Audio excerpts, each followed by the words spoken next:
Não interessa o que você faz, quem você é. Muitas vezes eu comento alguns textos, algumas ministrações, e eu falo, olha, você não precisa ser santo, Deus te ama. E quando Ele te ama de tal maneira que não interessa o tamanho do seu pecado, quanto mais pecador você é, mais você vai ser perdoado pelo Senhor. Quanto mais pecador você é, mais o amor de Deus vai te envolver. Sabe o que a Bíblia fala? Que onde abundou o pecado, superabundou a graça de Deus.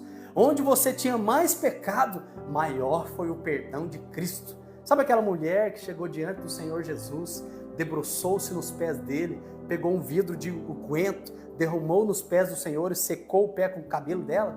Sabe o que aconteceu com aquela mulher? Ela foi muito perdoada. Ela foi tão perdoada que não interessava qual era o valor, os objetos de valor que ela tinha. Ela sabia que muito mais valor era o perdão que ela tinha. Quanto mais você olhar para o amor de Jesus, mais você vai perceber o quanto você foi perdoado por Ele. E por causa disso você vai saber o quanto você foi amado. O Senhor Jesus, Ele foi tão humilde para te perdoar, que quando Ele desceu do trono e subiu e foi para vir para a terra, né? A Bíblia fala que então Maria foi chamada para ser a mãe do Salvador, né? Como Virgem Maria, a gente conhece a história, a Virgem Maria foi então chamada para ser a mãe do Salvador. Sabe, Jesus poderia nascer em qualquer época da história, não do ano, e nem em qualquer família daquela época. O Senhor Jesus poderia nascer em qualquer família, de qualquer momento, de qualquer século e de qualquer momento da história. Ele poderia nascer num palácio, nos palácios de Buckingham, por exemplo, da Inglaterra. Poderia nascer num berço de ouro. Mas sabe onde ele escolheu nascer? Ele escolheu nascer de uma família pobre de Jerusalém, de Nazaré. A Bíblia fala que Nazaré era a menor das suas cidades, a mais pobre de todas. A Bíblia fala que os pais de Jesus, Maria e José, eram pobres, de tal maneira que o sacrifício que eles levaram para o Senhor Deus, quando Jesus nasceu, foi o sacrifício da pessoa mais pobre da época. Naquela época tinha 3 tipos de sacrifícios, né? Alguns tipos de sacrifício, mas o sacrifício por oferta era o cordeiro para quem era rico, o carneiro para quem era classe média e as rolinhas para quem era pobre. Por que as rolinhas? Porque rolinha você não precisava comprar. Você fazia uma arapuca no seu quintal, pegava as rolinhas, né, sem matar obviamente, e levava para o templo para você então sacrificar em oferta de adoração ao Senhor. E assim foi feito por Maria e por José. Então significa o quê? Que quando Jesus nasceu, ele nasceu numa família pobre. Sabe outra evidência de que Jesus era pobre?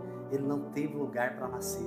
A Bíblia fala que ele nasceu num estaleiro de cavalo. Aonde? Sabe aonde que Jesus foi colocado? Ele foi colocado numa manjedoura. Você sabe o que é manjedoura? Manjedoura é um prato de animal, onde eles comem, ruminam comida. Foi lá que ele nasceu. Sabe, ele não olhou para uma questão de glamour e de glória de um Deus. Ele decidiu amar você. E ele decidiu, então, entrar numa vida humilde e simples para mostrar para você que não é riqueza, não é dinheiro, não é status, não é palavras bonitas, nada disso. Algumas pessoas até falam, Diego, você fala bem, fala bonito, mas não é isso. Sabe o que atrai quando eu falo? É a unção, é a vida de Deus. Seja cheio da vida de Deus. Saiba que você também foi chamado, não para pregar o evangelho de uma forma extraordinária, nem para grandes multidões. Eu vou te falar, muitas vezes você não foi chamado nem para ser pastor, mas na humildade você foi chamado para falar daquele que vive dentro de você. Seja humilde a ponto de reconhecer que há um Deus eterno morando dentro de você. Abra sua boca onde você estiver e ame ao Senhor. Você já é amado dele. Não interessa o que você faça, não interessa quem você é. Jesus te ama, sabe por quê? Porque ele te conhece e ele escolheu te amar porque te ama. Mas quando você abre a boca e fala do quanto você foi amado, isso contamina, não vou falar contamina com a palavra pejorativa, mas isso contagia outras pessoas. E outras pessoas são marcadas. Eu quero deixar essa palavra com você, então, dizendo que Jesus, ele é Deus.